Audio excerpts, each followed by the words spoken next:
అందుకే ధవళేశ్వరం నుంచి నీళ్లు తీసుకొచ్చి స్వచ్ఛమైన నీరు మీకు ఇచ్చే బాధ్యత ఈ ప్రభుత్వానిది.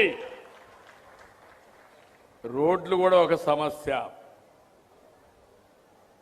మీ అన్ని కూడా నల్లరేగడి నెలలు, వర్షం ఎక్కువ, రోడ్డు వేస్తే గుంతలు పడతానే ఉంటాయి. అందుకే ఒక వినూత్నంగా ఆలోచిస్తున్నాం. వీలైతే ప్రధానమైన R&B రోడ్లన్నీ వైట్ ట్యాప్ అంటే సిమెంట్ రోడ్లు వేస్తే చాలా రోజులు మన్నకం ఉంటాయి. దానికి కూడా ఒక ప్రణాళిక తయారు చేస్తున్నా. వెస్ట్ గోదావరి జిల్లా మొత్తం, మాగాణి ప్రాంతం మొత్తం సిమెంట్ రోడ్లు వేయగలిగితే నా జీవితంలో ఎంతో ఆనందం ఉంటుంది. దానికి కూడా ఒక హోంవర్క్ చేసి తొందరలోనే ముందుకు వస్తాం. మనం ఇక్కడంతా ఈ మార్గం ఉంటే ఆ రోజు ఇక్కడుండే అభిమానులందరికీ చెప్పాలి, విధ్వంసం జరిగినప్పుడు మొట్టమొదటిసారి బయట వచ్చి జనసేన అధినేత పవన్ కళ్యాణ్ గారు ఈ రాష్ట్రంలో ప్రభుత్వ వ్యతిరేక ఓటు విడిపోకూడదని కలిసి పోటీ చేస్తామని చెప్పిన మొదటి వ్యక్తి జనసేన అధినేత పవన్ కళ్యాణ్ గారు. ఆ తర్వాత బీజేపీ నరేంద్ర మోడీ గారు, అదే మరిగా బీజేపీ కూడా ముందుకొచ్చి ముగ్గురం కలిశాం. 2 ఏళ్ళు అయింది. 2 ఏళ్లు పూర్తి చేసుకున్న సందర్భంలో ఏం చేశాం, ఏం చేయబోతున్నాం, కేంద్రం ఏ విధంగా సహకరించింది అనే విషయాలు కూడా ఎప్పటికప్పుడు ప్రజలకు చెప్పే బాధ్యత తీసుకుంటాం. 3 ప్రాంతాల్లో 3 సభలు పెడుతున్నాం. ఇవన్నీ పెట్టి ఎక్కడికక్కడ ఇప్పటికే మీరు చూశారు, సంక్షేమం ఎవరూ చేయలేని కార్యక్రమాలు చేశాం. సూపర్ 6 ఇచ్చాం. సూపర్ 6లో చెప్పినట్టు కాకుండా అదనంగా ఇచ్చాం. ఇంకొక పక్క మీరు చూస్తే పెద్ద ఎత్తున మత్స్యకారులకు కానీ, ఆటో డ్రైవర్లకు కానీ, గీత కార్మికులందరికీ సహాయం చేశాం. ఇవన్నీ చేసి అభివృద్ధిని ట్రాక్లో పెట్టాం. 20 లక్షల కోట్ల రూపాయలు పెట్టుబడులు వస్తున్నాయి.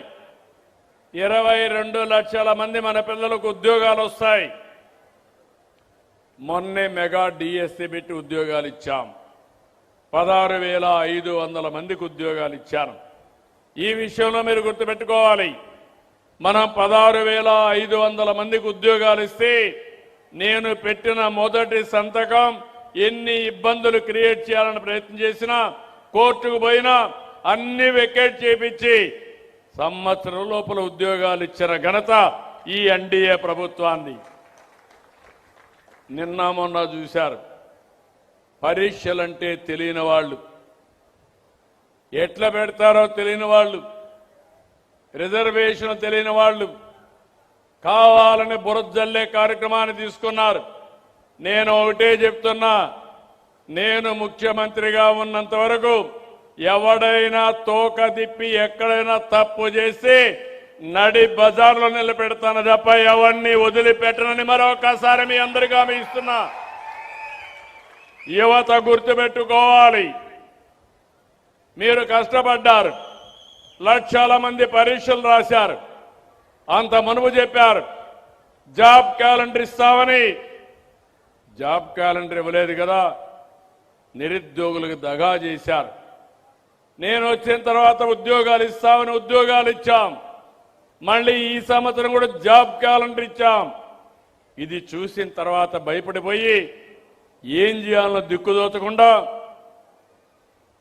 అతని చరిత్ర, గొడ్డలి పార్టీ చరిత్ర మీరు చూస్తుంటారు.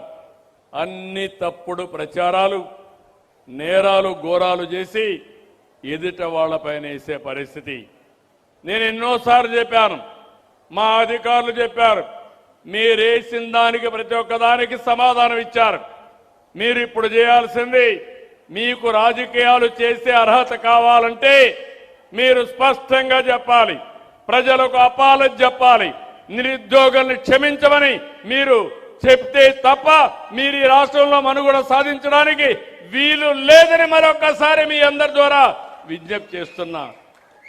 అంటే వాళ్ళకి అలవాటు అయిపోయింది, ఆ రోజు మీరు చూశారు, నేనే ముఖ్యమంత్రి బాబాయిని చంపేసి గుండెపోటుగా చిత్రీకరించి మరుసటి రోజు నా చేతిలో కత్తి పెట్టి నారాసుర రక్త చరిత్ర అని చెప్పిన వ్యక్తులు మామూలుగా ఇండ్రు. మీరు చీకొట్టారు. వెస్ట్ గోదావరి జిల్లాలో జీవితంలో ఒక్క సీటు కూడా గెలవరు వీళ్ళు. అలాంటి తీర్పునిచ్చారు. ఇప్పుడు ఇలాంటి పనికి పాలిన పనులు చేసి ముందుకు పోయే పరిస్థితికి వస్తున్నారు.